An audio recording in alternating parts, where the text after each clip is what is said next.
On a encore vu hier M. De Croo et M. Magnette à la télévision dire à quel point le gouvernement Vivaldi avait fait un bon travail pour protéger le pouvoir d'achat. Franchement, dans quelle bulle est-ce que vous, les ministres, vous vivez pour dire une chose pareille?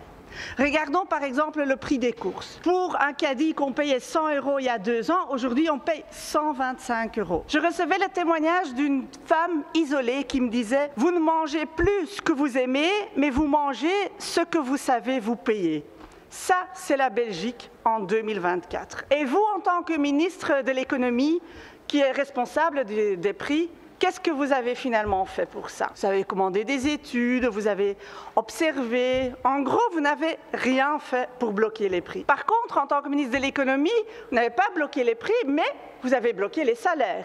À 2 reprises même. Ça, vous savez le faire. Hein? Que ce soit pour les grandes familles ou que ce soit pour les personnes isolées, pour qui on a vu récemment effectivement que eux, c'est encore la double peine. Non seulement ils doivent payer le loyer tout seul, l'électricité tout seul, mais aussi les courses. Hein. Voilà, pour eux, les prix ont augmenté davantage. En Espagne, le gouvernement a pris des mesures.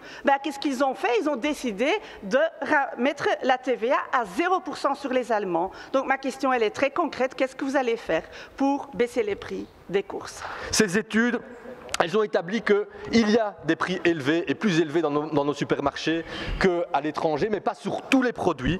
Nous avons notamment chez nous des produits alimentaires non transformés qui sont moins chers que chez nos voisins, ainsi que les produits de marques distributeurs. Il faut donc encourager les consommateurs à privilégier ces produits. Je suis vraiment abasourdie. Vous dites que c'est le consommateur qui doit agir pour faire en sorte que les prix vont baisser et vous me dites en plus que vous ne vivez pas dans une bulle. Mais pourquoi vous n'avez alors pas fait en sorte de bloquer les prix et de, par exemple, faire comme en Espagne, où ils ont décidé de supprimer la TVA sur les aliments? Ça, c'est quelque chose qui est possible. Pourquoi vous ne l'avez pas fait, Monsieur le ministre? Il faut bien vivre dans une bulle pour ne pas faire ça. Je ne pense pas que vous avez le droit d'encore reprendre la parole, Monsieur le ministre. En tout cas, ce qui est le problème avec le PS, c'est vraiment le gouffre entre les paroles qu'on entend aujourd'hui. Hein. C'est les élections, on nous promet tout.